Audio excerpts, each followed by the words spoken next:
Hey Erik, so I thought I'd make this little video just to go along with the book I made you, just to explain some things about permaculture, where it came from, the history and principles, and then get into your design. So permaculture came about in the 1970s with these two guys, Bill Mollison and David Holmgren. They were looking at how to design holistic systems that worked with nature and not against it.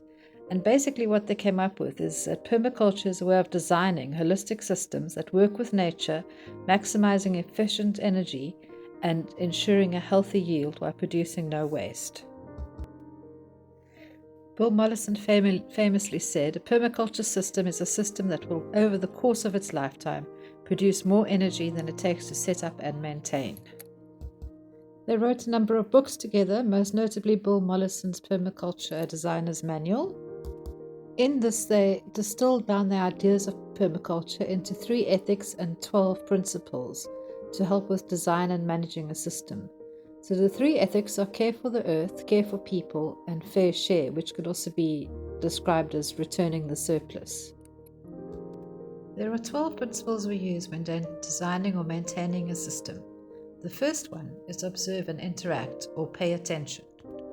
Look at your land and nature and see what you can learn from it. The second principle is catch and store energy. This includes both solar, water, wind, and human resources.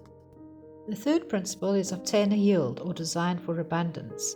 Make sure you're planting things that you yourself like to eat. The fourth principle is apply self-regulation and accept feedback. Be present, be open to learning, and ask why.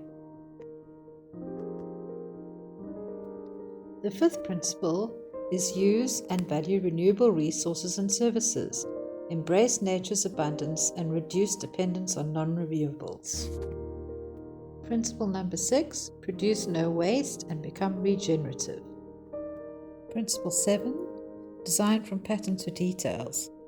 Observe nature's patterns and apply them to design. This includes context, meaning, flow, and zones. Principle 8 is integrate, capitalize on how things work together. For example, companion planting.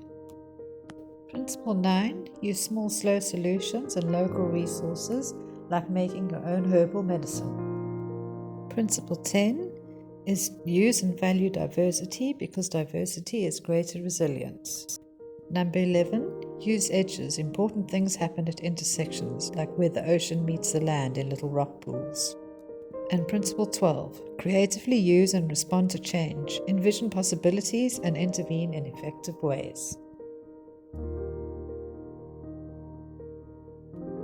The first step in designing your property is to observe and then design from pattern to detail.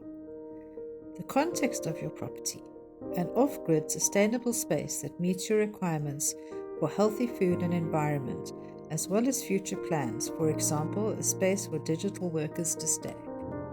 Next, we look at energy flows on the property, the position of the sun throughout the day, topography, water, solar collection, and human input. Next is zones. There are 5 zones in permaculture design. They are to ensure effective and efficient time management and accessibility, and are based on the idea that you will spend most of your time near your house. Zone 1 is the place that you will visit most often, like your veggie garden and compost. Zone 2 is a less frequently visited area, like a longer-term vegetable garden. Zone 3 is for your food forest and dams. Zone 4 and 5 is the natural forest for mushroom harvesting, a possible future space for digital workers, and an untouched wild forest area. Let's take a closer look at Zone 1. The house is able to function as an off-grid space with its own rainwater storage and solar energy.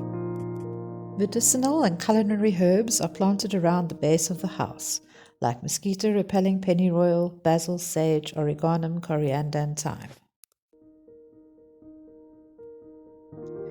The mandala veggie garden is a no-dig system, with a herb spiral to attract bees and pollinators.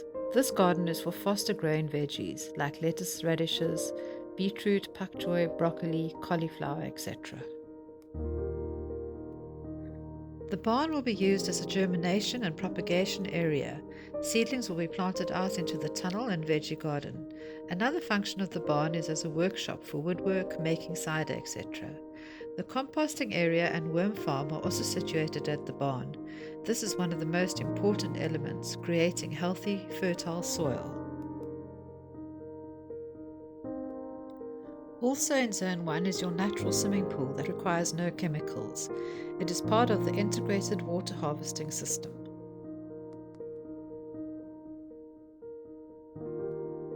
Water harvesting, swales and food forest. Swales and trees in the food forest create a fertile, abundant ecosystem that ensures the best conditions for plants to thrive. So what is a swale? A swale is a ditch or gully that runs on contour. It stops the rainwater on a landscape and allows it to sink into the ground. The soil dug from the swale is deposited on the lower side to form a berm. Fruit trees are planted on the berm and their roots help the water to penetrate into the landscape. The soil acts as a sponge, mitigating the alternating wet-dry cycle, creating a stable supply of water. Your water harvesting design includes the swales, 2 dams and the swimming pool. There are overflow areas where the water can run from swale to swale, filling the swimming pool and eventually the dam at the bottom of the property. Let's take a look at some aspects of Zone 1. This is a map of the permanent water lines. Line 1 runs to the barn and the tunnel, ending in 2 taps. Line 2 runs to the mandala veggie garden, beds ending in 2 orbital sprinklers. Line 3 runs to the corner of the berries, ending in a tap, and line 4 is a dripper pipe that waters the herb beds at the base of the house. Next, we take a look at your mandala garden. The mandala garden is a circular garden made up of 6 keyhole beds surrounding a herb spiral. The garden is bordered by a bed filled with plants that attract beneficial insects and repel pests. The keyhole bed is a rounded bed with a small pathway in the bed that provides easy access and also acts as a small swale for effective water retention. The herb spiral provides a habitat for beneficial insects. A small water feature is included to attract frogs that provide a pest control function. The mandala garden uses the no-dig method.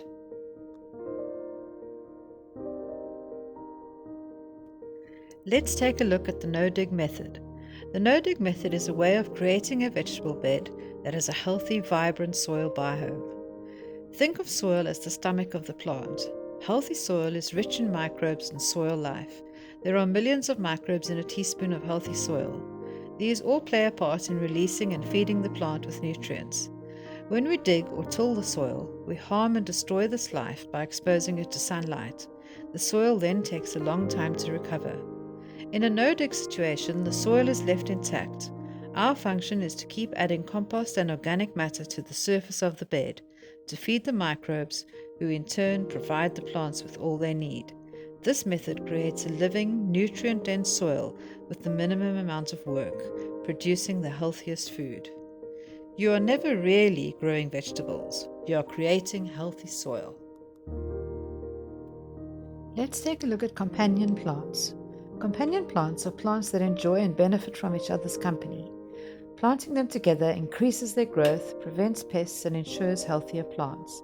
On the other hand, there are plants that don't like each other and won't thrive if planted together.